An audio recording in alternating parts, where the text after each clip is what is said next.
Selamat datang di Forum Policy Discussion keempat dengan topik The Implementation of Green Economy for Indonesia National Growth. Pada diskusi kali ini akan dipandu oleh saya, Vina, selaku moderator, dan teman saya, Asmara, selaku pembawa materi.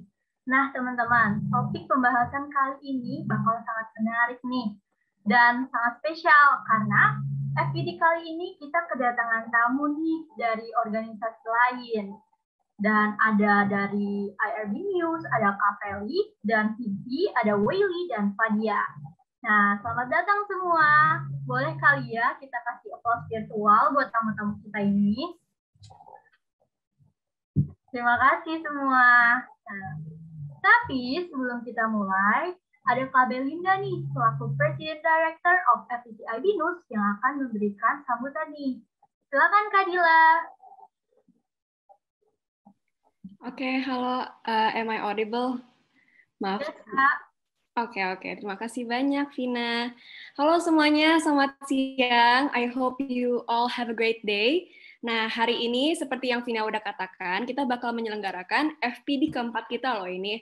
Udah beberapa bulan kita menyelenggarakan Foreign Policy Discussion, dan akhirnya kita mencapai FPD yang keempat dengan topiknya yang sangat menarik, yaitu mengenai ekonomi dan lingkungan, di mana jika digabung, itu akan membahas tentang green growth strategy-nya, di mana kasusnya akan melihat pada negara kita sendiri, yaitu di Indonesia. Kenapa sih kita mengangkat topik ini untuk foreign policy discussion yang keempat?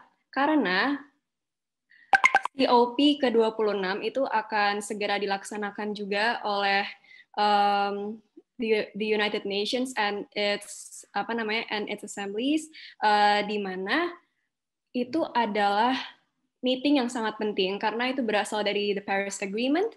And I know it's not straightly about Indonesia, tapi ini secara global, we are in a climate urgency, and climate urgency is the human's urgency as well. We should highlight that note to us. And kalau melihat dari COP ke-26, ke Presiden Alok Sharma, yaitu dia Presiden COP ke-26 nanti untuk meeting Paris Agreement-nya, dia mengatakan bahwa for the next 10 years, by means a decade, this is going to be a decisive decade. Kenapa? Karena jika tidak ada usaha dalam menyeimbangkan menyelamatkan lingkungan dan perkembangan ekonomi, maka lingkungan kita akan mengalami kerusakan yang sangat besar, yaitu secara simpel polusi udara itu akan sangat amat meningkat dengan industrialisasi. Lalu kalau di Jakarta sendiri kita sudah bisa lihat bahwa air itu sudah mulai meningkat peninggiannya, di mana hutan mangrove di Jakarta saja itu sudah menjadi urgensi juga bagi kita semua untuk kita lestarikan. Itu sih merupakan bentuk-bentuk simple yang kita bisa lihat dari Jakarta sendiri, and we should know that secara internasional kolaborasi antara negara-negara itu sangatlah penting. Karena tanpa adanya kolaborasi, tanpa adanya peningkatan integrasi antara ekonomi dan lingkungan atau green growth strategy, kita tidak akan dapat menyelamatkan dunia kita, yaitu our future generation after the next decade. So without further ado, itu adalah kata sambutan sejenak saja dari saya. Semoga bisa membantu gambaran diskusi nanti. I cannot wait for Asmara's discussion. So aku serahkan lagi ke Vina ya. Terima kasih banyak. Baik Kak Dila, terima kasih atas sambutannya. Sekarang waktunya kita masuk ke materi diskusi hari ini. Silakan Asmara, the floor is yours. Oke, terima kasih Vinafu. Selamat siang semuanya. Jadi untuk beberapa waktu terakhir ini, manusia dihadapkan oleh berbagai perubahan yang disebabkan oleh beberapa faktor. Yang hal ini berdampak kepada semua aspek, nggak terkecuali lingkungan dan sistem sosialnya. Nah, perubahan ini salah satunya merupakan dampak dari pertumbuhan ekonomi. Transisi dari metode agrikultural menuju industri menjadi salah satu faktor utama dari perubahan ekonomi. as we all know, kemajuan di bidang industrial itu memang benar-benar ngebantu buat meningkatkan PDB negara, terus juga ngebantu untuk membuka kesempatan lapangan kerja yang luas. Tapi di sisi lain, kebanyakan perusahaan industri itu malah mencemari lingkungan dan bahkan mereka ngambil natural resource dengan merusak lingkungan itu sendiri. Inilah yang menjadikan konsep green economy itu lahir. Berdasarkan salah satu jurnal oleh Halton, definisi dari green economy adalah sebuah metode ekonomi yang mendukung interaksi harmonis antara manusia dan alam dengan memenuhi kebutuhan dari keduanya secara bersamaan. Dari sini bisa kita lihat kalau lingkungan sama ekonomi itu merupakan suatu aspek yang salah satunya nggak bisa kita abaikan demi keberlangsungan hidup umat manusia. Oke, next. Jadi, kata green economy ini sendiri terlihat di buku yang berjudul Blueprint for a Green Economy di tahun 1989 yang ditulis oleh David Pearce, Anil Markandia, dan Edward Barbier. Ketiganya itu merupakan ekonom lingkungan yang lumayan terkenal. Sebagai trivia aja, di dalam buku itu mereka berpendapat bahwa sistem harga adalah penyebab utama dalam studi kebijakan ekonomi lingkungan dan dikatakan bahwa lingkungan itu bias dengan alokasi sumber daya alam. Aspek lingkungan dan sosial jarang dipertimbangkan dalam sistem harga. Dalam beberapa kasus, sistem harga memang mempertimbangkan aspek lingkungan dan sosial, tetapi kayak masih diremehkan gitu.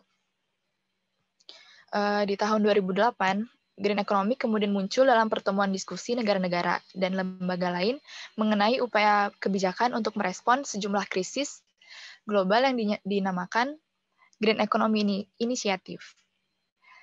Green Economy Initiative atau GEI ini kemudian yang membawa konsep green economy untuk ditempatkan di agenda Rio Plus 20. Di tahun 2009, akhirnya UNEP atau United Nations Environment Programme memberikan suatu pernyataan menjelang konferensi perubahan iklim mengenai dukungan mereka terhadap konsep green economy untuk mengatasi berbagai krisis yang terjadi. Jadi diharapkan bahwa green economy ini dapat tercapai pemulihan ekonomi untuk menanggapi krisis yang dihadapi umat manusia. Selanjutnya, menurut UNEP, Green Economy Initiative beralih menjadi green economy yang inklusif, sebab hal tersebut dapat menjadi sebuah alternatif bagi model ekonomi yang saat ini masih dominan. Model ekonomi tersebut dianggap memiliki resiko lingkungan dan kesehatan bagi manusia dengan mendorong konsumsi dan produksi yang boros, kelangkaan sumber daya, serta menghasilkan ketidaksetaraan. Sedangkan kalau green economy dapat dikatakan sebagai model ekonomi rendah karbon, hemat sumber daya, dan inklusif secara sosial. Dengan menerapkan green economy, pertumbuhan lapangan kerja dan pendapatan akan didorong kepada kegiatan ekonomi serta infrastruktur yang ramah lingkungan. Hal ini memungkinkan untuk terjadinya pengurangan emisi karbon, meningkatkan efisiensi sumber daya, serta menjaga ekosistem dari hilangnya keanekaragaman hayati. Green economy juga dapat menjadi jalan untuk mencapai sustainable development dengan memberantas kemiskinan dan secara bersamaan menjaga lingkungan. Nah, sekarang aku bakal ngejelasin past action yang udah dilakuin sama Indonesia. Jadi di tahun 2006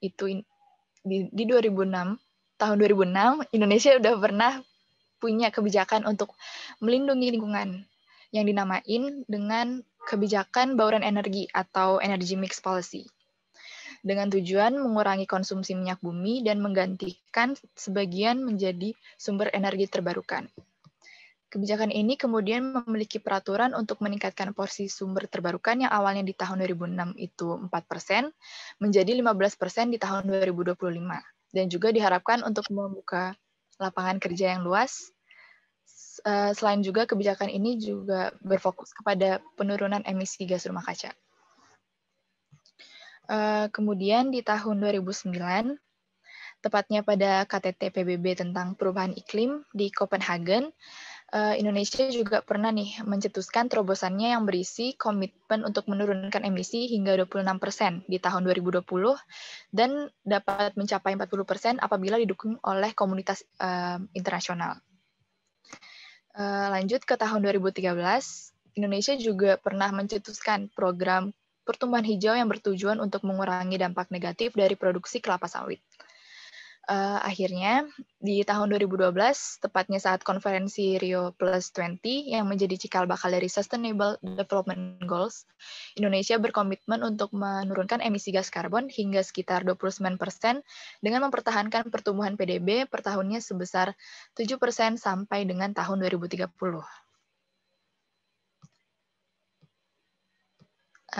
Nah, semua upaya-upaya ini, khususnya komitmen Indonesia saat 10 tahun terakhir itu, gara-gara Indonesia disebut sebagai negara penyumbang gas rumah kaca terbesar kelima di dunia. Yang hal ini disebabkan oleh lajunya deforestasi dan juga perubahan lahan yang tinggi akibat permintaan internasional dan domestik untuk komoditas berdasar pada lahan kelapa sawit. Sebuah penelitian dari salah satu jurnal menemukan bahwa antara tahun 2000 hingga 2010, sekitar 19,9% lahan hutan terjadi penggundulan untuk konsumsi kelapa sawit, yang menyebabkan 1,77 gigaton karbon dioksida emission atau sekitar 20,6% dari total emisi. Namun meskipun sudah tahu dampak-dampaknya, Indonesia justru berupaya untuk meningkatkan wilayah perkebunan kelapa sawit di wilayah Kalimantan dan Papua, yang hal ini dikhawatirkan malah akan memperburuk emisi gas rumah kaca.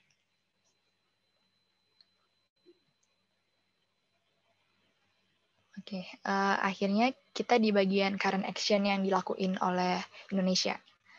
Sebelumnya aku udah mention tentang green economy inklusif kan. Nah, pertumbuhan ekonomi di Indonesia itu dinilai inklusif dan bisa menjadi bagian penting dari penyelesaian masalah, khususnya untuk Sustainable Development Goals. Tindakan Indonesia saat ini dalam menanggapi ekonomi hijau masih berlanjut. Pemerintah Indonesia menargetkan ekonomi hijau menjadi masa depan baru bagi perekonomian nasional yang lebih ramah lingkungan. Seperti yang kita ketahui, kalau sekarang ini kita sedang dilanda pandemi COVID-19 yang merupakan sebuah musibah yang dialami oleh semua negara di dunia, nggak terkecuali Indonesia. Maka dari itu, pemerintah memprioritaskan ekonomi hijau untuk memulihkan ekonomi negara. Sebab pemerintah melihat kalau Indonesia itu salah satu negara dengan hutan tropis dan hutan mangrove terbesar di dunia. Menurut penelitian, Indonesia memiliki ekosistem hutan dengan luas hutan hujan tropis terluas ketiga di dunia, dengan luas 92 juta hektar yang tersebar di beberapa pulau di Indonesia seperti Kalimantan, Sulawesi, Sumatera, Papua, dan sebagian dari Jawa. Nah, penerapan dari green economy ini dinilai dapat meminimalkan emisi karbon dioksida. Sebab apabila kita melihat dari sebuah studi, kalau kumulatif dari hasil emisi karbon dioksida itu, jika kita menerapkan green economy dari tahun 2015 sampai 2030, maka hasilnya bakalan cuma 689 juta ton karbon dioksida. Berbeda jika kita menerapkan kebijakan ekonomi tanpa kebijakan green economy itu sendiri, yang bakal ngehasilin 2.484 juta ton karbon dioksida. Ditambah kalau misalkan Indonesia menerapkan kebijakan ini, maka total tenaga kerja di bidang kehutanan di tahun 2030 akan cukup untuk 247.945 orang. Yang kalau kita misalkan nggak nerapin green economy itu, tenaga kerja di bidang kehutanan bakalan cuma 193.774 orang.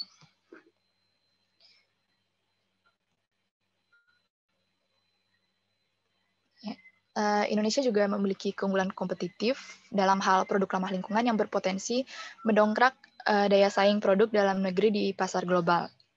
Kualitas barang yang akan mendominasi ekonomi hijau di Indonesia antara lain rendah karbon, hemat sumber daya, dan mampu mengurangi bahaya kerusakan lingkungan.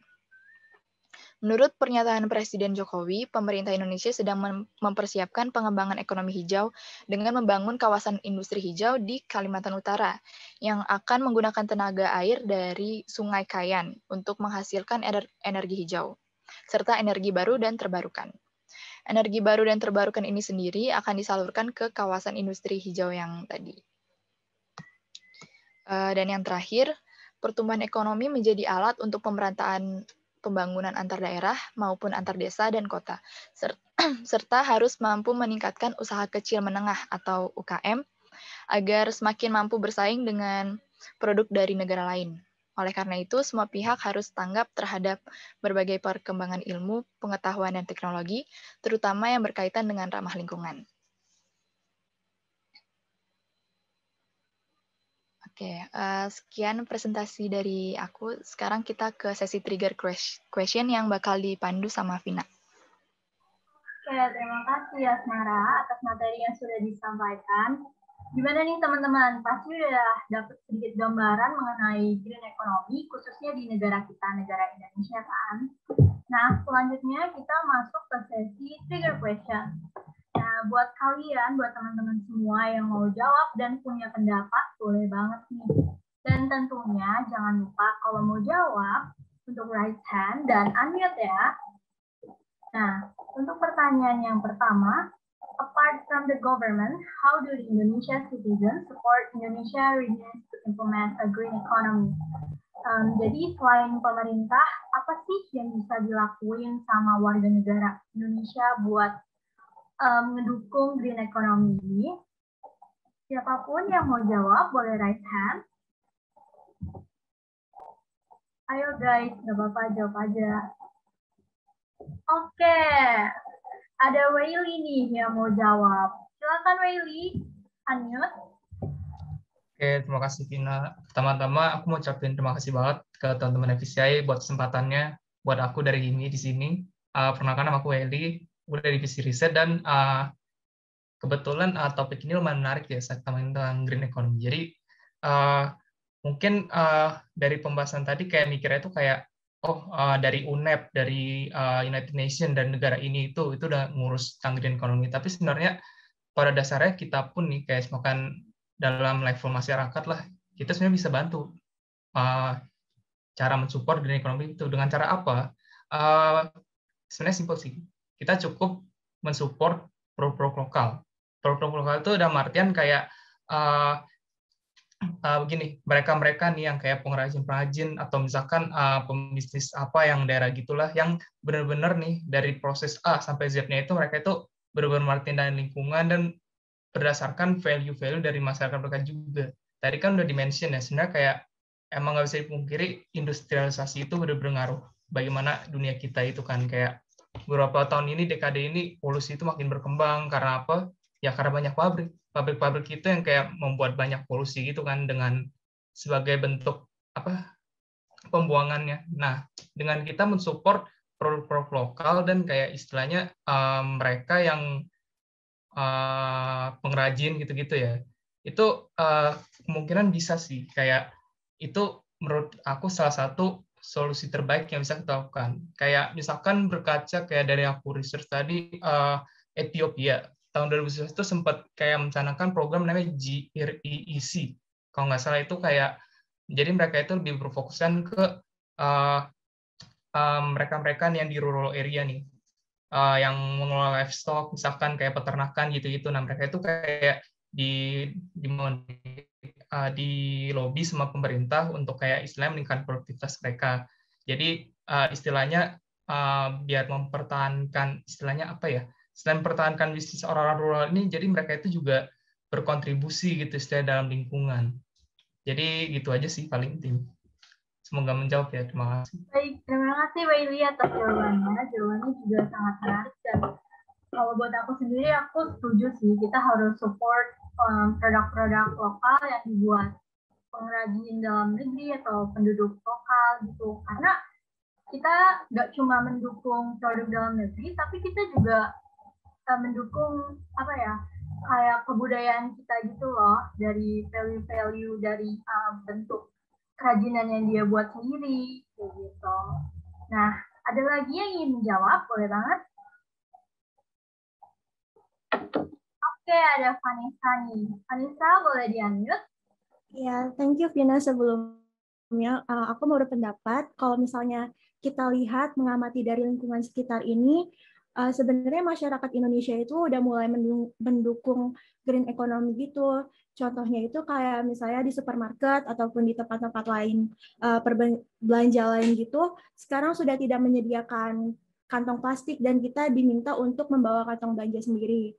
Nah, selain itu cara kita untuk mengurangi karbon dioksida itu bisa dengan cara menghemat listrik dan juga menghemat transportasi. Misalnya kita bisa mendukung dengan cara menggunakan transportasi publik maupun saat ini kan lagi trending untuk sepeda gitu. Mungkin kalau berpergian kita bisa menggunakan sepeda selain mengurangi karbon dioksida, tetapi juga bisa jadi lebih sehat.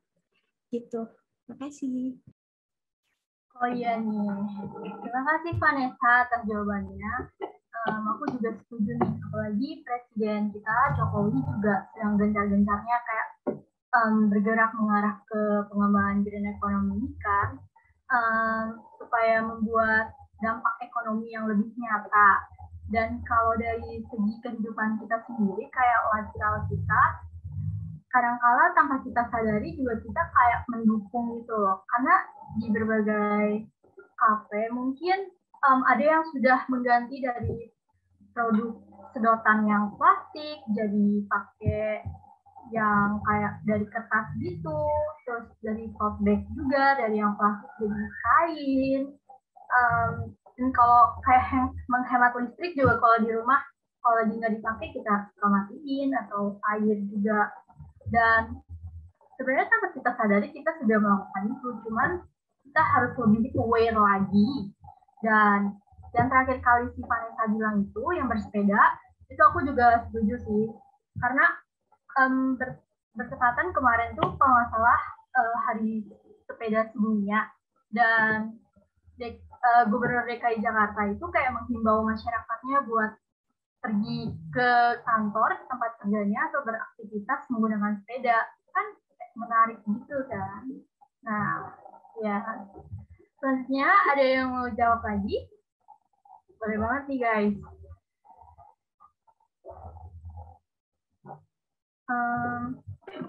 Kalau nggak ada, kita lanjut ke question yang kedua ya. Oke. Pertanyaannya, has Indonesia shown synergy between policies and practice related to the green economy in Indonesia? If so, what has Indonesia done? Oke, buat pertanyaan ini ada yang mau menjawab? Boleh raise hand. Oke, ada Kak Albertus nih. Boleh di-unmute, Kak? Hai. Okay. Kalau menurut aku ya, praktis yang udah dilakuin Indonesia itu belum sinergi banget soal policy sama praktisnya. Kayak, nah orang-orang Indonesia masih belum bisa memakai konsep green economy karena kita masih developed country dan masih banyak banget orang-orang yang perlu banget namanya harga murah dan itu nggak bisa di sustain dengan green economy yang bakal naikin standar. Kayak misalnya kan ada railway dari Jakarta Bandung yang lagi dibuat kan. Nah itu railway ini udah 5 tahun masih belum jadi dan permasalahannya itu karena ngeganggu masyarakat. Nah orang-orang masyarakat ini sama sekali nggak bertindak apa-apa, nggak ngapa-ngapain, tapi mereka protes soal ini mengganggu. Dan meskipun emang ini yang ngebuat banjir dan ada kecelakaan yang ngebunuh orang, tapi ini nggak membuat green economy bisa diaplikasikan ke Indonesia sekarang karena orang-orangnya masih belum ready untuk green economy di apply di sini. Oke, Kak Albert, terima kasih. Mungkin kalau yang bisa aku tangkap dari Kak Albert, warga-warga Indonesia ini masih belum bisa paham dan adaptasi dengan green economy. Tapi semoga seiring berjalannya waktu, warga Indonesia bakal lebih aware dan ngerti ya, supaya kita bisa menerapkan green economy ini buat pertumbuhan yang lebih baik ke depannya. Selanjutnya ada yang ingin menjawab, teman-teman? Boleh langsung raise hand. Oke, ada Kak Randy nih. Silakan Kak Randy. Oke, terima kasih Vina. Jadi aku cuma mau berpendapat bahwa tadi apa yang disampaikan Albert, aku setuju banget. Soalnya dari beberapa berita atau jurnal yang aku baca itu, Indonesia itu sebenarnya punya keinginan besar untuk green economy. Ada kemauan untuk mencapai green economy tersebut. Tapi sekali lagi dalam tulisan-tulisan tersebut mereka mengatakan ini baru sebatas keinginan aja. Jadi sinergi antara kebijakan dan apa yang ingin ditempuh atau yang sudah dilakukan oleh baik itu dari pemerintah, baik dari itu masyarakat umum, memang udah ada, tapi sekali lagi itu masih jauh dari kata ideal untuk sampai Indonesia bisa dikatakan menjadi negara yang mengaplikasikan green economy tersebut. Karena salah satu contohnya juga tadi sudah disebutkan oleh Albert bahwa untuk mengaplikasikan green economy ini pasti lebih mahal. Pasti produk-produk yang dihasilkan dari green economy ini harganya akan lebih tinggi daripada ekonomi tradisional yang memakai minyak mentah seperti itu. Nah, itu pasti akan berimpact kepada persepsi masyarakat bahwa kita ini sekali lagi masih negara developing yang membutuhkan banyak komoditas. Jadi green economy itu mungkin masih dilihat sebagai hal yang dikhususkan untuk developed country. Mungkin opini aku seperti itu. Baik Kak Randy, terima kasih atas opininya. Selanjutnya ada yang mau jawab lagi, boleh banget nih guys, karena topik ini sangat menarik nih. Ayo yang mau jawab boleh langsung raise hand. Atau kalau belum ada yang mau jawab, kita boleh tanya pendapat speaker kita kali ya, Asmara. Halo Asmara. Oke, Boleh banget nih. kalau dari pertanyaannya itu, aku sih selama nyari-nyari data buat discussion hari ini sambil jalan gitu ya, sampai saat ini di Indonesia sendiri tuh kayak belum nunjukin bukti yang secara signifikan. Ya, di salah satu artikel yang pernah aku baca, dijelasin kalau bahan bakar fosil masih sekitar 69% dari bauran energi Indonesia. Jadi menurut aku Indonesia itu kayak masih terus berkomitmen dan berjanji buat mengembangin dunia ekonomi yang ramah lingkungan gitu. Itu sih yang aku dapat. Oke, Asmara, terima kasih. Selanjutnya ada Kak Rizky nih yang mau jawab. Boleh Kak Rizky di-unmute. Ya, makasih Vina. Jadi kita masih di nomor 2 ya, tentang sinergi antara kebijakan dan implementasi atau praktek di lapangan ya. Sebenarnya kalau bicara green economy, kalau menurutku ya, itu lumayan bisa dibilang kita bakal bicara di level yang moderat, ekstrim banget, maksudnya di positif banget atau enggak di negatif banget. Maksudnya apa? Kalau kita bicara nggak pakai, ya kita bukan ahli-ahli apa ya, ahli-ahli yang ngerti kayak, oh karbon dioksida tuh gini-gini, dampaknya gini-gini, sebenarnya gini-gini gitu kan. Nah, jadi kalau aku bakal lebih komen ke hal yang pernah aku baca soal ini. Nah, kalau menurut aku sendiri, praktik kita tuh lumayan kurang ya. Menambahkan lagi dari beberapa orang sebelumnya yang udah nambah komen kalau semuanya implementasi kita di Indonesia masih agak kurang ya. Beberapa waktu lalu kita sempat rame dengan Omnibus ya. Mungkin udah ada yang pernah dengar ini, tapi ini untuk point out lagi. Kalau sebenarnya ada beberapa kebijakan Omnibus, contohnya ada yang namanya AMDAL kan, analisis dampak lingkungan. Jadi tuh kalau sebelum bisnis, sebelum sebuah perusahaan mau buat tempat produksi mereka atau ya tempat berbisnis mereka perlu ngelakuin AMDAL. Jadi kayak analisis itu misalnya, oh kalau mereka buat ini limbahnya apa, bakal merusak lingkungan nggak, gitu-gitu kan. Nah, itu pas di Omnibus Law dihilangin. Jadi kalau lu pengen buat perusahaan, tempat produksi dan semacamnya, lu sisa minta tanda tangan orang-orang sekitar. Jadi itu agak apa ya? Di sini kita bisa mikir kan, pikir aja. Yang awalnya perlu laporan dan analisis dampak lingkungan, sekarang sisa minta tanda tangan. Kan simpel aja, sewa preman atau apa orang-orang atau pihak-pihak tertentu untuk menekan orang-orang sekitar buat tanda tangan kan mudah ya. Jadi sebenarnya dari situ kalau menurutku sih terutama di bidang kebijakan ya, pemerintah masih lumayan plutokrasi, masih lumayan mencari uang menguntungkan yang kaya. Kalau menurut aku begitu sih. Thank you. Baik Kak Rizky, terima kasih. Oh, udah ada yang langsung raise hand nih. Boleh nih Kak Belinda langsung unmute aja. Ya, halo Vina, halo semuanya. Ya, aku juga mau nambahin nih dari argumen-argumen Rizky, Kak Randy, dan Kak Albert.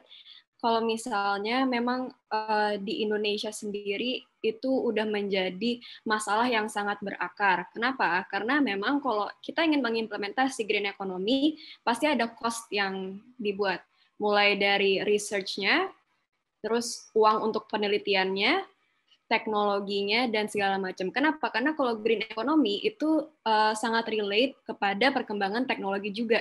Gitu. Itu yang perlu kita highlight, dan teknologi itu pasti sangat membutuhkan cost yang besar. Tetapi what we should note as well is that the cost of inaction itu bakal lebih tinggi daripada cost yang dikeluarkan untuk research, untuk teknologi, dan sebagainya.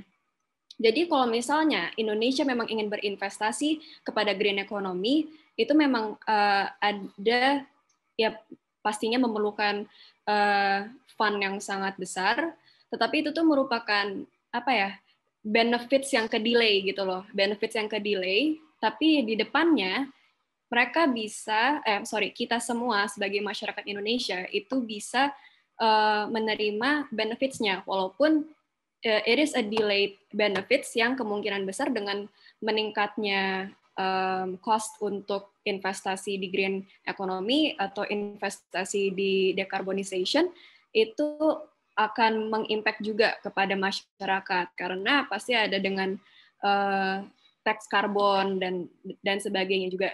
Lalu yang aku juga mau tambahin juga, ini menjadi masalah yang berakar di Indonesia itu kembali lagi kepada manajemennya di Indonesia. Apakah alokasi uangnya kita aman? Nah, itu kita kembali ke situ lagi. Karena alokasi uang kita, seperti yang kita ketahui, situasi politik di Indonesia itu sangat berdinamika.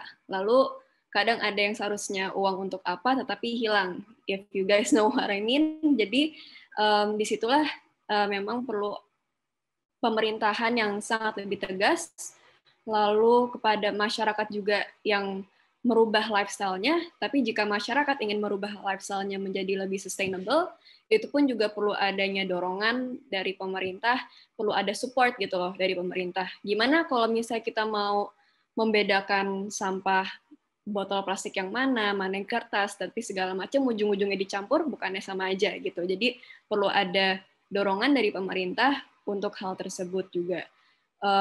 Cuman kita sebagai sebagai masyarakat bukan berarti kita nggak punya power untuk itu, karena as you all know banyak juga sektor-sektor swasta itu yang ingin membantu setidaknya untuk pengolahan sampah yang sustainable dan sebagainya, itu untuk mengurangi karbon juga. So basically the question about has Indonesia shown synergy between the policies and practices? Belum menurut aku, tetapi udah ada muncul dari masyarakat dan sektor swasta, tapi kayak untuk bersinerginya itu belum ada. Ide udah ada, tapi untuk menyampurnya menjadi sistem yang mekanismenya sudah aman dan tercapai itu juga belum ada. Lalu juga untuk masalah alokasi dana untuk investasi di green economy-nya udah ada atau belum, itu belum ada sistem yang benar-benar ngeklop gitu.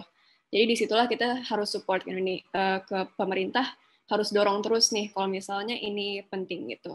Itu aja dari aku. Thank you. Terima kasih Kak Belinda. Nah, berarti mungkin kalau aku bisa simpulkan, idenya udah ada, tapi actionnya seperti sistem-sistemnya ini belum ada nih. Karena apalagi green economy ini juga butuh fund yang mahal kan, dan seperti yang Kak Dila bilang tadi, kalau uangnya di Indonesia itu kadang-kala dinamika nih, uangnya buat apa, tapi jatuhnya buat apa. Nah, sekarang nggak sesuai ekspektasi.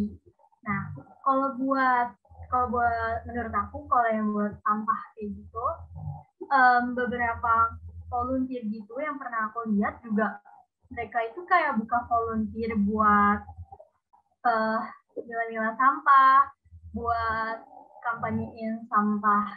Maksudnya tuh supaya kita lebih aware sama sampah-sampah ini, dan kita bisa dukung teman-teman kita yang lain buat aware sama buang-buang sampah, ke bank sampah, gitu-gitu. Kalau dari segi masyarakat yang sekarang, apalagi buat kalangan milenial atau Gen Z gitu, ya udah ada lah ya kelihatan dukungan dari mereka. Nah, kalau dari pemerintah sendiri ya emang harus lebih didorong lagi kali ya. Nah, selanjutnya kita akan, ada yang mau jawab lagi? Kalau nggak ada, aku boleh tunjuk kali ya. Ada yang ingin jawab lagi nggak, guys? Oke, nggak ada ya. Mungkin aku bisa tunjuk Kak Dani. Boleh Kak Dani pendapatnya? Halo Kak Dani. Tadi sampai pertanyaan berapa ya? Sorry. Pertanyaan yang kedua, Kak. Masih di kedua.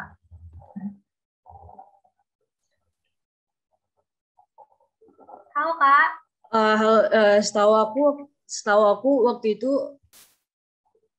Indonesia tuh pernah ini ngebuat apa namanya peraturan plastik di supermarket gitu. Wah, itu tuh kan dulu gratis, terus sekarang ada biayanya gitu. Itu sih. Oh iya. Iya sih Kak, benar. Kalau di supermarket yang aku pernah datangin juga, dulu kan gratis. Kalau sekarang, kalau mau plastik bayar, atau enggak beli tote bag-nya nih yang bayar. Iya. Iya kan? Iya benar. Dan itu salah satu upaya buat kita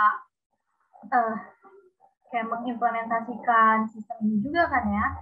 Jadi little by little itu udah terlaksana, cuman ya masih jauh di kata sukses lah ya.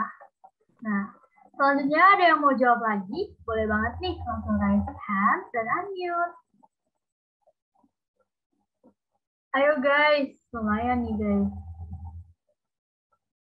Oke, kalau udah nggak ada yang mau jawab, kita bisa lanjut ke question 3 kali ya. Oke. If Indonesia's green economy policy is bad in terms of slow economic growth using the green economy method, should we replace it with an economic strategy that is not environment oriented? Untuk pertanyaan ini ada yang bisa jawab? Ada yang interest buat jawab? Boleh banget langsung raise hand dan nanya. Halo Vina, aku mau coba jawab dong. Oke, boleh. Oke, jadi selamat siang teman-teman. Jadi sebenarnya kalau misalkan untuk nomor 3 ini, alternatif di luar policy ekonomi itu sebenarnya yang diambil sama pemerintah Indonesia yang lumayan visible sekarang itu tuh sebenarnya melalui perannya Kemenparekraf, teman-teman. Nah, Kemenparekraf ini sebenarnya adalah satu buah kementerian yang memang difungsikan untuk bukan hanya mengelola sebenarnya, tapi bagaimana bisa mengengage pelaku-pelaku usaha ekonomi kreatif yang memang idenya tuh di luar dari apa yang biasa kita temuin, beda dari retail pada umumnya yang memang mereka memiliki fokus atau prioritas untuk go out of the box. Nah, pelaku-pelaku usaha ini walaupun mereka masih bisa dibilang agak sedikit overprice atau pricing, mereka masih secara konsisten untuk bisa tetap di tempat ranah yang mereka udah ngelakuin untuk bisa menggait lebih banyak pelanggan, lebih banyak customer, supaya nanti supaya customer itu bukan cuma hanya untuk short term benefit aja, bukan mereka purchase sekali, melainkan akan ada habit dan jadi lifestyle di mana mereka bakal purchase lebih banyak ke pelaku-pelaku usaha yang memang support green economy. Kita ngelihat kalau misalkan this kind of creative economics people itu lebih cenderung guide ke anak-anak yang masih muda ketimbang mereka yang udah berkeluarga, mungkin di umur-umur kisaran 18, mereka yang masih kuliah sampai kurang lebih dewasa muda di 25 sampai sebelum 30 itu masih tertarik untuk discuss lebih banyak tentang ini. Dan itu sebenarnya kembali lagi dari bagaimana adanya engagement pemerintah sendiri melalui its ministry in Kemenparekraf dengan mereka yang melakukan usaha, gitu sih. Oke Aldo, terima kasih untuk jawabannya ya. Selanjutnya ada yang tertarik buat jawab? Boleh banget nih, langsung raise hand dan unmute.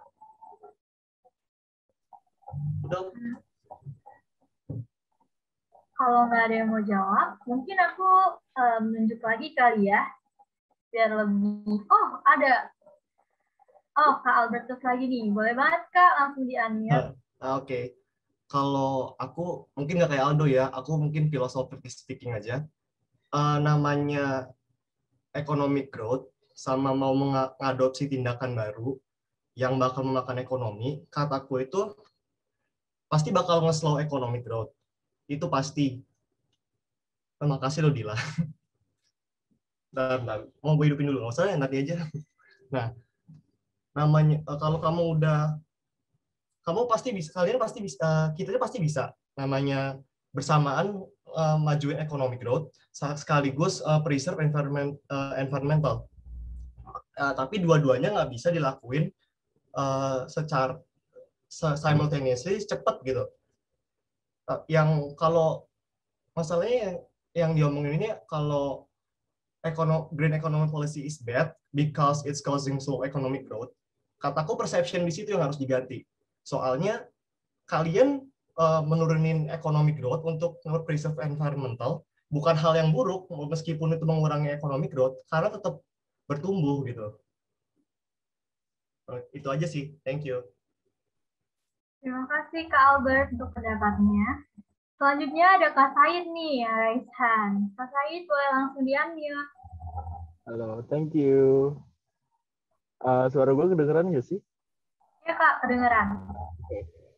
Jadi kalau ditanyain apakah environmental ekonomi kita itu jelek, buruk buat Indonesia, menurut gue iya, ini buruk untuk Indonesia. Bukan buruk ya, kayak so-so gitu. Soalnya kalau kita bicara kalau kita mau ambil contoh dari negara luar kayak Amerika gitu, mereka punya specific resources yang memadai. Misalnya kalau panas ya panas banget, kalau air ya mengalirnya kenceng banget, kalau berangin pun anginnya juga cukup untuk dijadiin generator untuk sebuah energi baru ya. Nah Indonesia tuh masalahnya gini, dia tuh panas nggak panas banget, kadang hujan juga, kalau hujan juga dikit-dikit, terus kalau air juga udah mulai ya so-so lah. Jadi kita nggak punya energi yang emang benar-benar cukup untuk dijadikan sebagai suatu energi terbaru ya. Unless kita rely lagi sama yang namanya hasil bumi, tambang ya. Nah, that's also why Indonesia itu sekarang lagi bikin namanya Indonesia Battery Stockholding gitu. Kita pakai resource yang belum dimaksimalkan sebelumnya. Misalnya kalau kita selama ini masih rely sama fosil, kita sekarang coba rely sama yang namanya nikel. That's why Indonesia mungkin bakal lebih rely sama hal yang mungkin lebih ke baterai gitu, misalnya lebih ke energi listrik gitu yang di-generate dari nikel. Nah, tapi nikel ini juga bukan sebuah energi terbarukan gitu, bukan sebuah energi green energy, ini sebuah energi terbarukan gitu yang beda dengan new environmental economy. Nah, kalau Indonesia memang tidak bisa mengembangkan, yang gua rasa juga bukan nggak bakal ya, kayak susah banget buat ngembangin yang namanya environmental economy ya. maka Indonesia harus mengubahnya menjadi renewable economy gitu. Lebih kayak mereka daripada fokus ke energi yang lebih environmental friendly atau eco friendly, Indonesia fokus untuk mencari sumber energi yang terbaru dari kayak misalnya ya nikel tadi, entah mungkin gas atau mungkin beberapa hasil tambang bumi yang emang jadi juara Indonesia dari dulu tapi belum dimaksimalkan sama orang-orang dari lama. Mungkin itu sih yang ada di pikiran gue. That's it sih. Thank you. Oke, terima kasih Kak Said ya. Ini salah satu insight buat aku juga sih ya. Kayak harusnya Indonesia lebih memaksimalkan bahan tambang yang mungkin dulu masih nggak terlalu terpakai atau mungkin belum terlaksana dengan baik untuk dikembangkan terlebih dahulu gitu lah ya kayaknya. Nah, terima kasih Kak Said buat pendapatnya. Oh, selanjutnya ada Weili nih. Weili boleh banget di-unmute. Oke, terima kasih Vina. Mungkin aku coba recap aja dari kayak jawaban Aldo, Kak Said, sama Kak Albert kali ya. Sebenarnya kalau kita ngomongin kayak ini kalau misalkan emang green economy mengakibatkan perkembangan komunitas slow, terus kita harus buang itu, benar nggak sih? Sebenarnya nggak gitu. Pemikirannya nggak boleh gitu, benar kata siapa tadi itu. Karena saat itu green economy itu kayak istilah sebuah keharusan. Kita nggak ngelakuin itu karena demi profit atau demi benefits untuk apa? Untuk dapat lebih banyak, enggak. Kita itu lebih ke long term goal yang kayak tadi Kak Dila bilang ya di question sebelumnya. Kalau kita meng-apply green economy itu yang kita ada indirect advantage-nya. Advantage-nya itu nggak datang langsung gitu aja. Itu kayak butuh waktu berapa tahun untuk setidaknya sampai biasakan diri lah. Oke, mungkin slow economic growth ini jelas. Karena kita, hal yang udah status quo, udah biasa kita lakukan. Tiba-tiba berubah gitu. Terus tentunya butuh pembiasaan dong. Terus kayak baik lagi, yang poin Kak saya bilang, kalau memang renewable energy di Indonesia itu sebenarnya kurang terlalu belum terlalu se-mainstream itu loh. Kayak mungkin kita punya pembangkit tenaga panas di Bandung atau di Jawa Barat atau misalnya pembangkit angin di Sulawesi. Tapi itu pun belum cukup istilahnya untuk kayak sampai pada taraf kita itu membuang ketergantungan kita terhadap resource kayak misalkan batu bara atau misalkan nikel gitu kan. Nah, jadi sebenarnya kembali lagi emang butuh waktu aja sih untuk pembiasaan bagi kita dalam mengaplikasikan green economy gitu sih. Oke, Weili, terima kasih. Iya benar sih, mungkin emang negara Indonesia butuh proses kali ya buat adaptasi sama cara kerja green economy ini. Nah, selanjutnya ada yang masih ingin jawab? Boleh banget nih guys, pertanyaan yang ketiga ini sangat menarik nih. Ayo, atau teman-teman R&D yang mau jawab, kayak Kak, Josan, boleh banget nih di-unmute, kasih pendapat kalian. Mungkin aku tambahin dikit, Vina. Oke. Suara aku jelas ya? Tapi? Jelas. Jelas, Josan. Mungkin tadi sempat dengar dari beberapa teman-teman, dari Aldo, dari Weili, ada juga dari beberapa kakak tingkat. Sejatinya mungkin bahwa buat aku pribadi green economy ini belum terlalu kena ya, apalagi buat sasaran sebagai anak muda. Tapi kalau aku lihat Indonesia secara holistik, mungkin penerapan sama implementasinya udah ada, terbukti nggak cuma dari yang tadi Aldo bilang di Kemenparekraf. Kita punya satu source yang kuat, yaitu para UMKM yang concern juga didukung sama platformnya, kayak yang barusan Gojek sama Tokopedia barusan merger, di mana mereka, aku sempat dengar podcast mereka juga, CEO-nya, kalau sekarang ini di 2021 mereka cenderung takut nanti makanan atau bukan makanan, takut kalau anak mereka nggak dapat air bersih, takut nggak dapat udara yang bagus, di mana akhirnya para pemimpin atau para stakeholder pun mulai memikirkan, bahkan kalau aku boleh bilang Indonesia melalui pemerintah udah cukup signifikan, terutama kita mulai gencar melakukan pergantian mobil listrik masuknya Hyundai ke Indonesia, terus juga ada rencana membangun pabriknya di Indonesia. Bahkan yang paling kelihatan menurutku adalah usaha untuk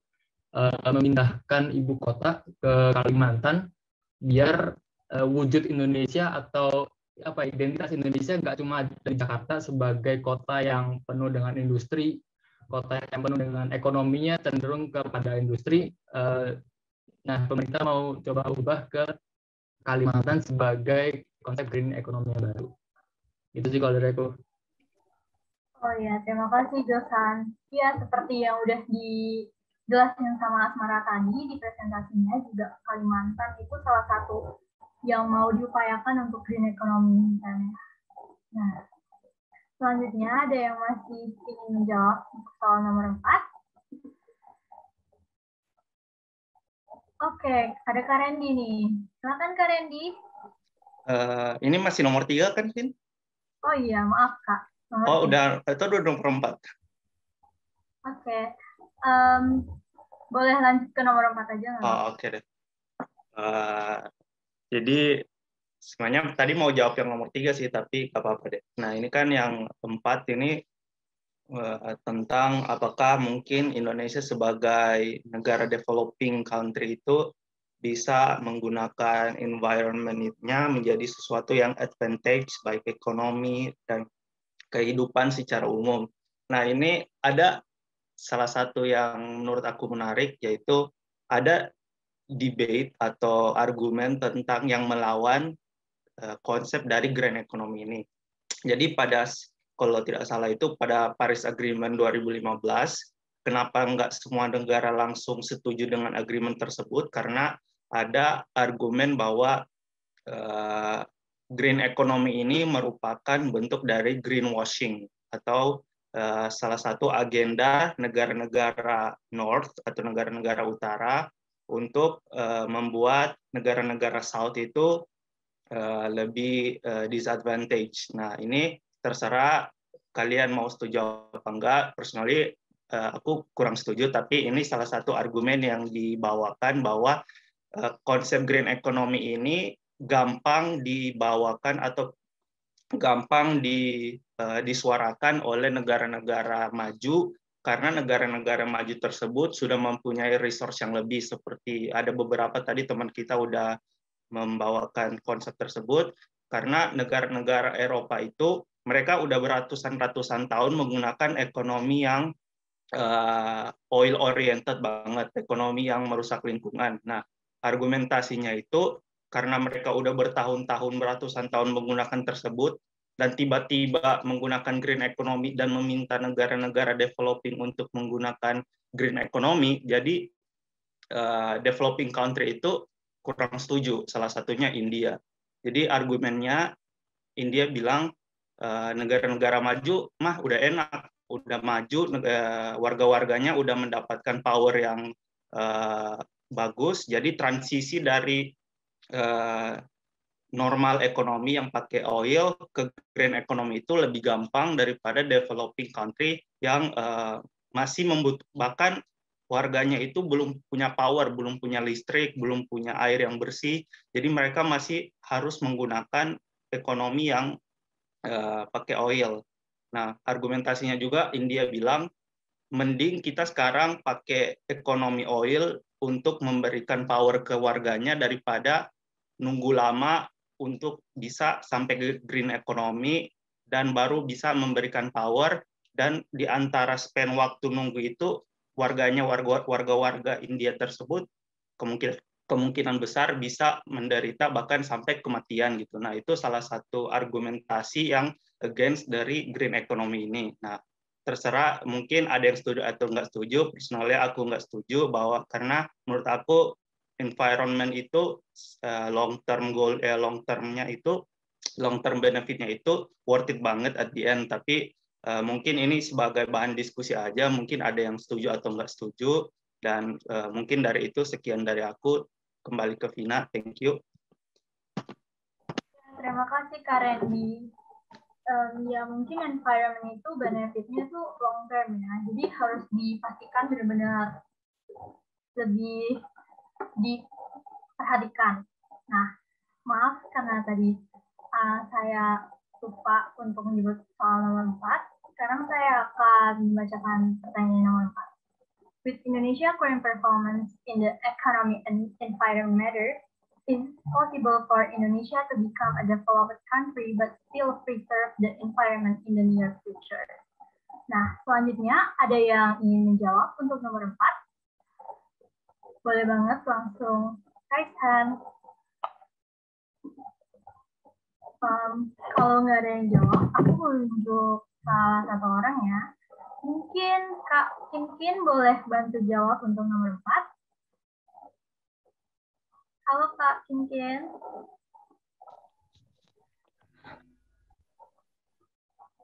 Halo? Iya Kak. Iya, terdengar ya? Oke. Ya.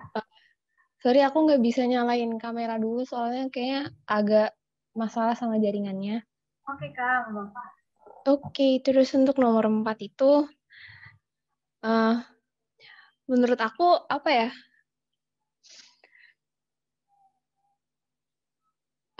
gini, kalau dari dunia internasional dulu, untuk mengambil kebijakan atau untuk serius dalam menangani lingkungan itu tuh perlu bukan persoalan yang gampang gitu loh, ya kan? Nah, jadi butuh sebenarnya kalau dari policy juga tuh nggak melulu bisa langsung efektif suatu kebijakan buat buat menangani lingkungan hijau ini. Cuman emang benar-benar harus banget dari dari konsumennya Indonesianya itu untuk memilih produk-produk yang ramah lingkungan segala macam. Dan kayaknya menurut aku kalau dari sekarang ini udah lumayan terlihat bahwa milenial atau beberapa kayak anak 90-an atau kita-kita ini tuh udah mulai lebih suka beli misalnya produk yang pengolahannya tuh lebih ramah lingkungan segala macam. Terus dan kayak akan ada kemungkinan sih bakal Indonesia tuh jadi become developed country gitu, bisa jadi negara maju dengan yaitu dari sustainable energy yang bisa dia olah segala macam, terus jadi green economy dan segala macam itulah gitu. Kalau menurut aku gitu sih. Baik Kak Kinkin, terima kasih atas pendapatnya. Ya, sama-sama. Ya. Nah, aku barusan lihat komen nih. Ada komen dari Kak Albert nih yang bilang green action over harm. Boleh Kak Albert mungkin jelasin maksudnya apa ya Kak Albert? Halo Kak Albert. Iya, oke. Ini ya. Mungkin kalau ngejelasin yang kuchat itu kayak cuma ngomongin yang Randy itu. Yang Randy omongin tadi, kira-kira yang dia katakan tuh basicnya gitu. Tapi yang kalau lebih ekstremis lagi itu model-modelnya kayak Thanos, mempreserve nature lebih dari ini, lebih dari hak asasi kehidupan itu sendiri. Ya, jadi dua hal ini kataku, green economy, green action sama HAM itu hal yang susah secara bersamaan bisa bisa ada secara bersamaan gitu. Karena dengan makin banyak populasi manusia, dengan makin banyaknya resource yang diperluin, green economy meskipun bisa di-preserve terus-terusan, kita bakal kekurangan dengan makin banyaknya urbanisasi gitu. Makanya green action yang diperluin ini mungkin ke depannya bakal menurunkan kepentingan HAM di mata dunia. Kalau memang environmental issue itu bener-bener udah ekstrim banget, mungkin udah sampai ngebuat satu benua tenggelam gitu kan, itu pasti kataku bakal lebih penting lagi dibandingin orang-orang yang mementingkan HAM. That's it, thank you. Baik Kak Albert untuk penjelasannya, terima kasih. Oh, selanjutnya ada Kak Said nih yang raise hand. Boleh Kak Said ya mute? Oke, thank you. Kamera. Oke. Nah, tadi Albert udah oke banget, mantap banget penjelasannya. Gue mau nambahin dikit. Mungkin kita lupa mention kalau demand energi kita makin lama makin bertambah, bukan makin berkurang. Di waktu yang bersamaan makin susah untuk kita buat ngejar kebutuhan energi ini gitu.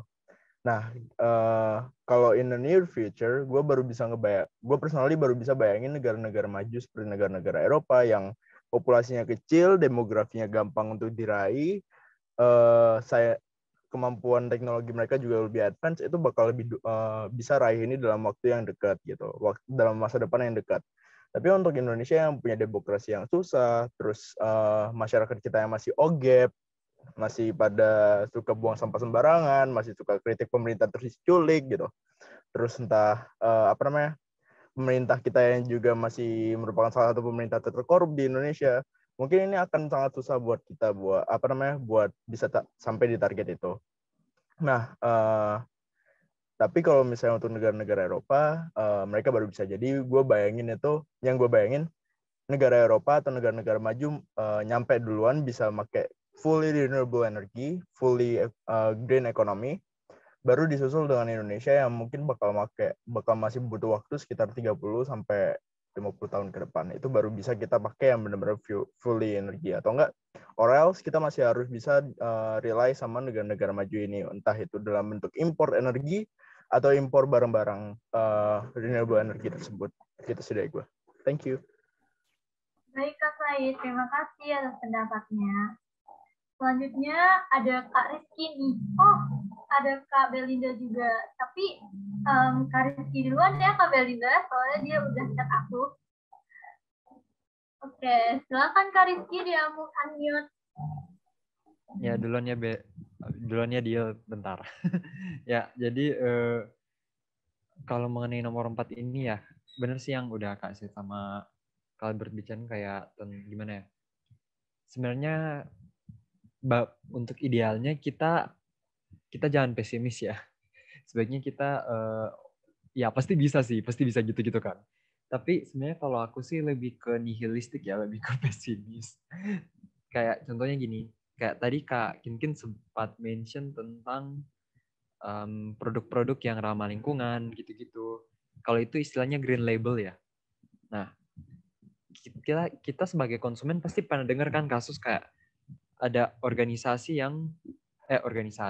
yang pakai green label sebagai modus doang, kayak biar kedengarannya environmental friendly, biar dipuji-puji orang gitu, kayak ya maksudnya biar ya strategi marketing aja gitu.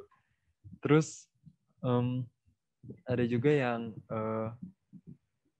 ada kan sebenarnya dalam hal environmental ya, terutama dalam hubungannya dengan industri, ada pendapat ekstrim kayak contohnya namanya deep green. Deep green itu kan orang-orang yang mikirnya biar untuk menyelamatkan lingkungan kita harus kayak buang jauh-jauh industri, kayak jangan punya saking ekstrimnya kayak kita kembali ke zaman batu gitu, misalnya kayak jalan kaki lah, naik sepeda gitu-gitu, nggak naik mobil, terus pabrik-pabrik katanya sebagian ditutup gitu-gitu.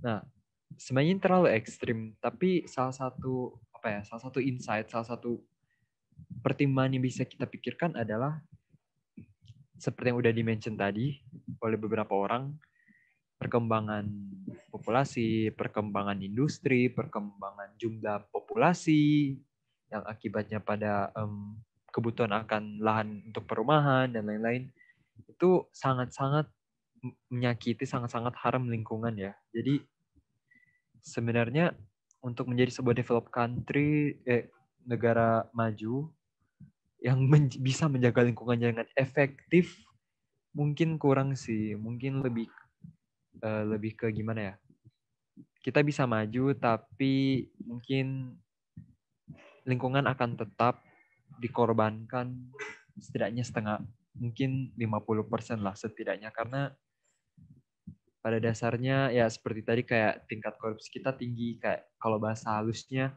negara kita udah mengorbankan resources dan kenyamanan serta alam kita buat uang-uang mereka beberapa doang gitu kan. Jadi begitulah. Ditambah lagi dengan yang tadi, yang kadang usaha untuk menjadi sustainable tuh ternyata cuma upaya mencari uang.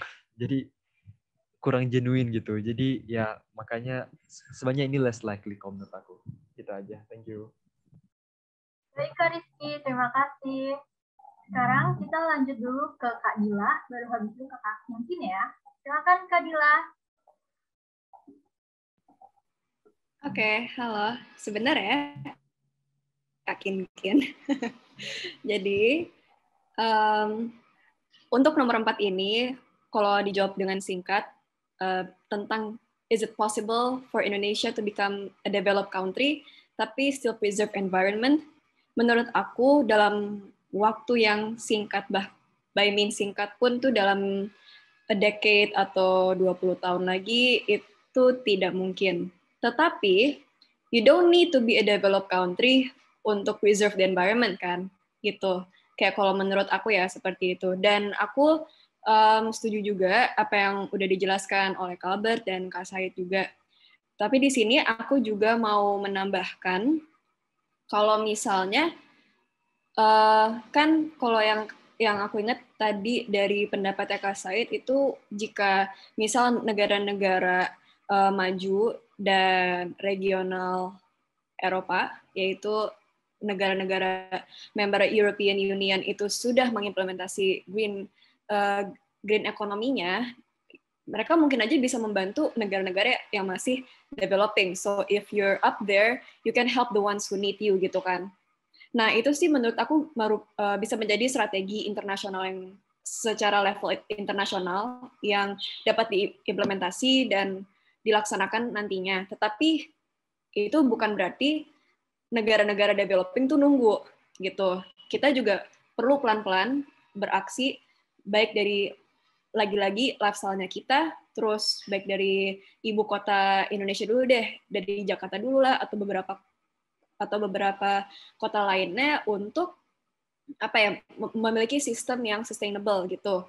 Dan terlebih lagi kalau kita tahu itu sebaiknya tuh yang lebih menggencarkan green economy ini itu kan kalau the biggest emitting economies ada dari Amerika, paling pertama kalau nggak salah Cina, lalu ada Amerika, ada European Union, ada Jepang, terus ada siapa lagi gitu. Nah, tapi Indonesia sama India pun tuh juga merupakan the biggest emitting countries. Tapi kalau the biggest emitting economies-nya secara level ekonomi, itu mereka sebaiknya terus memajukan secara lebih gencar dulu, sehingga mereka dapat menyumbang bantuan kepada negara-negara di sekitarnya. Nah, disitulah gimana bisa realisasi Paris Agreement juga gitu dengan adanya kolaborasi gitu. Lalu iya sih, jadi pokoknya Indonesia tuh tidak perlu untuk apa ya, to become a developed country but still preserve environment. We as a country itself, whether it's developing atau develop, itu tetap harus preserve the environment sekecil apapun itu. Nah, begitu sih kalau dari aku, semoga membantu. Terima kasih. Sangat membantu sekali. Terima kasih Kak Dila. Selanjutnya yang raise hand ada Kak Kinkin sama Kak Albert. Tapi kita ke Kak Kinkin dulu ya. Silakan Kak Kinkin. Oke, jadi thank you Vina. Ini aku mau nambahin dikit dari siapa tadi?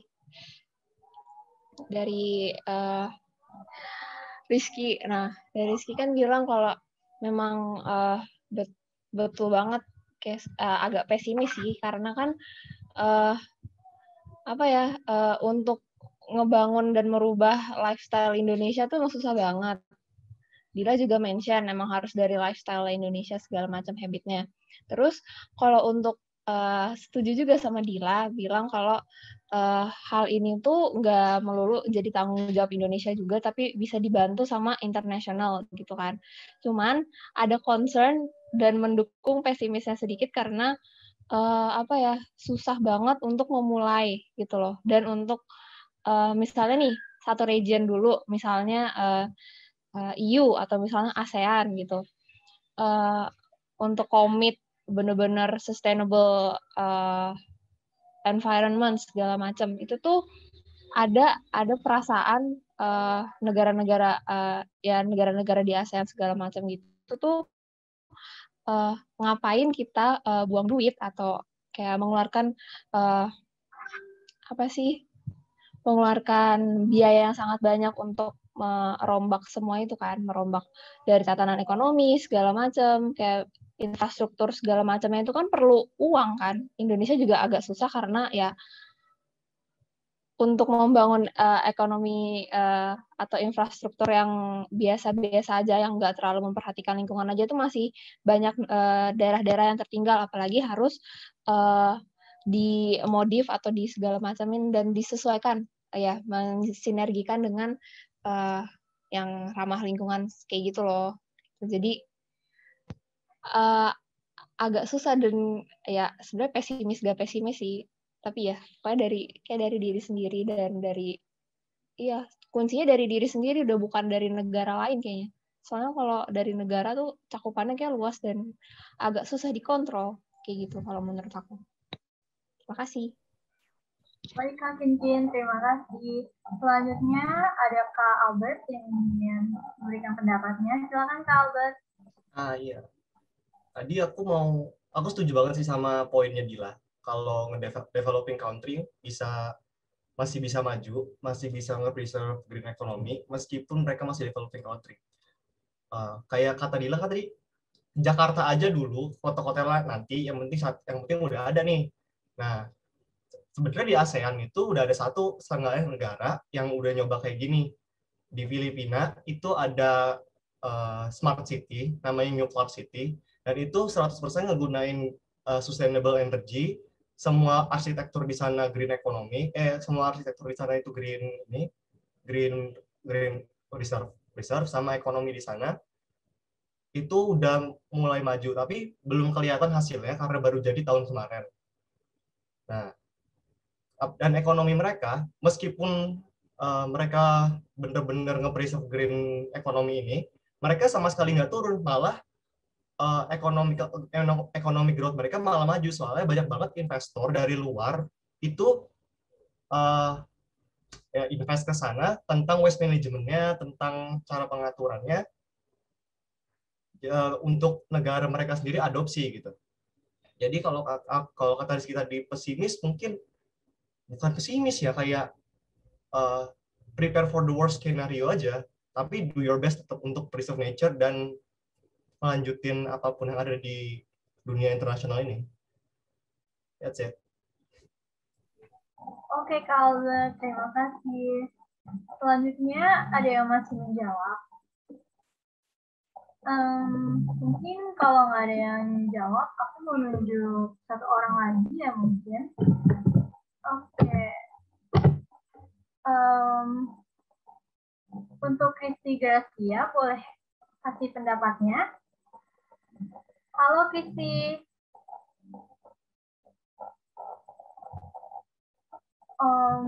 Mungkin dia lagi nggak ada kali ya.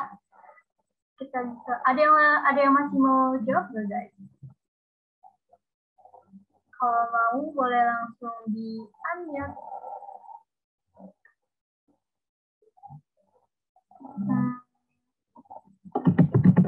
Oke. Aku boleh nunjuk satu orang lagi. Mungkin Cheryl Agnes, boleh kasih pendapatnya.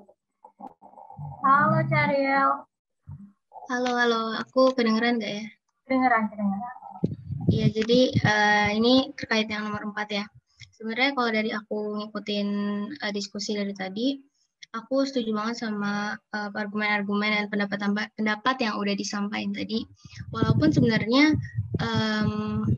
terkait environment dan lingkungan itu memang agak-agak gimana ya, maksudnya kadang gini, kalau misalkan kita terlalu ekstrim, misalkan kayak di sosial media yang kita punya, ntar kita dibilangnya kayak sosokan gitu. Ada beberapa pro kontra dari masyarakat di sekitar lingkungan kita sendiri. Tapi itu kan balik lagi ke diri kita sendiri, mau terus mengkampanyekan tentang lingkungan ini atau enggak. Nah, kalau misalkan tentang pertanyaan apakah Indonesia bisa menjadi developed country yang masih mementingkan lingkungan itu, sebenarnya bisa-bisa aja, tapi emang nggak bakal 100%. Pasti akan ada industri atau kegiatan yang memang harus mengorbankan lingkungan seperti yang tadi udah dibilang juga ya.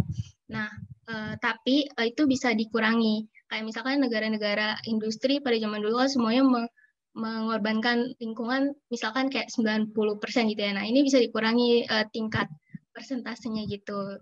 Jadi istilahnya kayak masih ada environment atau lingkungan yang bisa dikembangkan lagi, bisa dijaga lagi, tapi ya nggak semuanya bakal dirusak gitulah intinya gitu. Ya gitu aja sih dari aku. Thank you. Oke, terima kasih Cheryl. Selanjutnya ada yang masih ingin menjawab sebelum kita tutup acaranya. Kalau masih ada yang mau jawab, boleh banget langsung raise hand. Mungkin aku tunggu sebentar kali ya, siapa tahu ada yang masih mau jawab.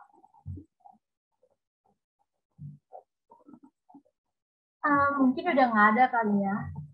Oke, kalau gitu kita sekarang udah mau sampai ke sesi penutupan. Dan terima kasih banyak nih yang udah jawab dan udah kasih opini kalian, udah nyimak diskusi kali ini. Tapi sayangnya kita udah sampai di akhir acara nih teman-teman. Dan sebelum kita menutup acara ini, ada baiknya kalau kita foto-foto dulu nih. Dan aku mau ngingetin buat teman-teman yang masih off-cam untuk segera menyalakan kameranya. Dan untuk tim MACD, boleh bantuannya untuk screenshot. Selanjutnya, aku mau kasih kesimpulan dikit kali ya. Sampai sekarang Indonesia ini masih berusaha untuk menerapkan green economy. Dan mungkin dari segi dana dan lifestyle untuk mengubah warga Indonesia untuk memahami ini masih sulit. Tapi seiring dengan berjalannya waktu, semoga negara kita akan lebih aware dan lebih maju lagi. Nah, oke teman-teman, gak kerasa nih sudah selesai. Aku mau ngucapin terima kasih buat tamu-tamu yang udah datang dari IMB News dan Himpi, dan buat teman-teman FCIB News. Terima kasih sudah bergabung di diskusi kali ini. Sampai jumpa di diskusi selanjutnya.